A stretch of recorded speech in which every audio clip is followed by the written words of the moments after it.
This is One on One.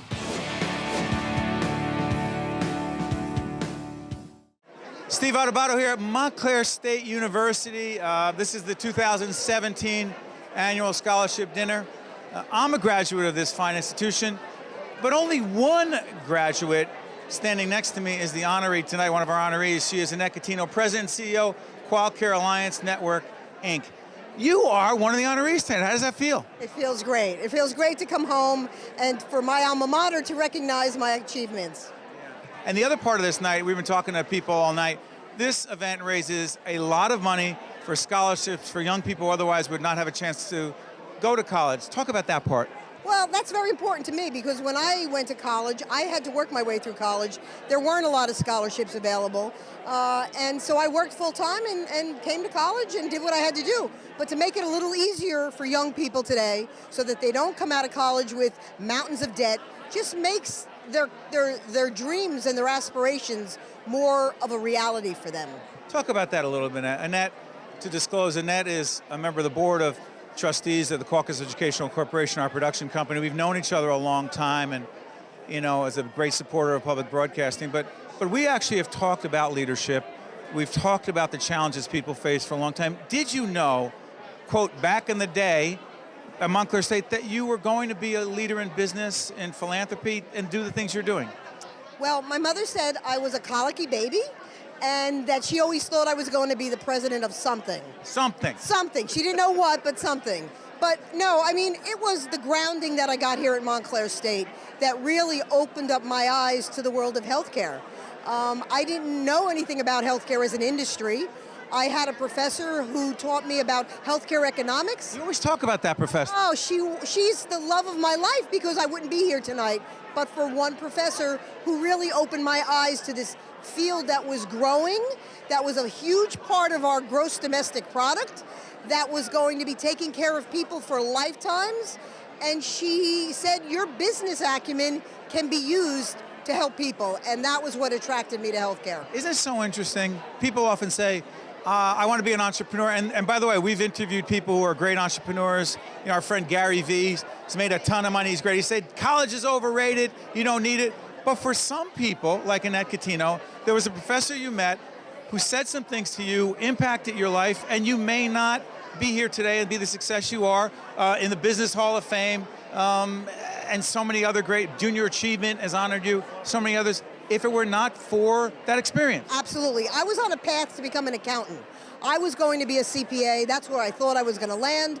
And I had this one course, and she said, you should go to graduate school if you're interested. She helped me get a summer internship at Mountainside Hospital in Montclair, New Jersey. I went into the hospital and just fell in love with working with doctors, working with nurses, working with the community to try to help people.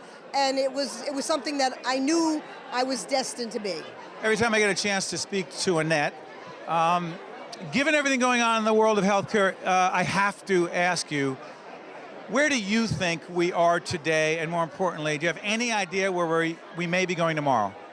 Well, I think we all have a hint of where we're going tomorrow, and that is we're trying to preserve some of the important components of insurance reform that were part of the ACA as we move forward. But the biggest challenge we have in America is we have a lot of people who don't have health insurance and haven't bought it even under the ACA, and we also have a cost problem in that we are approaching 20% of our dollar being spent on healthcare, of every dollar in America. It's not sustainable.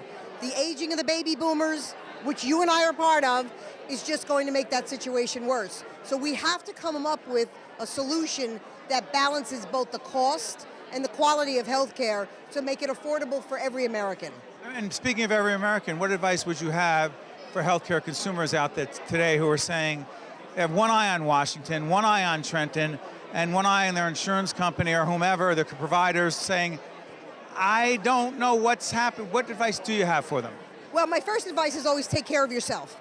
You have to be empowered to take care of your body and your health and your family's health. And you can't take care of your family if you're not well. So wellness is an important component of it. That being said, we're going to know about this as it's happening. It's going to be live from Washington, your new health care plan. And we're going to have to deal with it as Americans, as we always do. We're going to have to do our research. We're going to have to see what's best for our family. And I'm hoping that the new administration gives us more choices so that we can pick out what works for our family and our family's needs. All right, a couple questions and I'll let you go because there's so many people who are here for Annette and the other terrific honorees at Montclair State University. We're at the 2017 annual scholarship dinner. They're raising a lot of money for students who otherwise would have a very hard time going to college. Leadership. Number one lesson, I've asked you this before, I'm going to ask you again, share with folks. Number one lesson you learned about leadership is? You have to be passionate about what you do. If you're not passionate and it's just a job, you can't be a great leader. Great leadership is part of your being. It's part of what you do every day, 7 days a week, 24 hours a day. And if you're not passionate about what you do, you can't be a great leader. Do you believe there's any difference between the way women lead and men lead? I know it's not across the board. Well, what are you laughing at, Annette? We've had this discussion a lot. You work in a business. It's not, well, you've worked in a profession that is disproportionately led by men. You've dealt, negotiated, compromised, not compromised, dealt with conflict resolution. Do you think there's any significant differences, men leading, women leading? Absolutely. I think the only reason I was successful was because I was a woman. I think a man in my job would have had a harder time with a predominantly male board in a field that's dominated by men because they have egos. What? And I don't have an ego. But wait a minute. I You have a lot of confidence. I have a lot of confidence, and some people tell me that I might be intimidating. But that being said, I look for compromise. I'm always looking for a way to make a win-win for everybody. And if you can find a win-win, you can work with anybody. And finally, you think that is a bit related to gender? I do think it's related to gender. I think that the mothering instinct that comes out in your role and the ability to try to get people to see two sides makes a difference. And I think women do it particularly well. Two things. Thank you and congratulations, my friend Annette Catino. Thank you for being here and being a great supporter of Montclair State. We appreciate it. My honor. Thanks. Okay, thanks. One-on-One with Steve Adubato has been a production of the CAUCUS Educational Corporation, celebrating over 25 years of broadcast excellence. Funding for this edition of One-on-One with Steve Adubato has been provided by the Russell Berry Foundation, the Northward Center, Adler Aphasia Center, the law firm of GIBBONS PC, Wells Fargo, Verizon, and by ADP, transportation provided by Airbrook Limousine, serving the metropolitan New York, New Jersey area.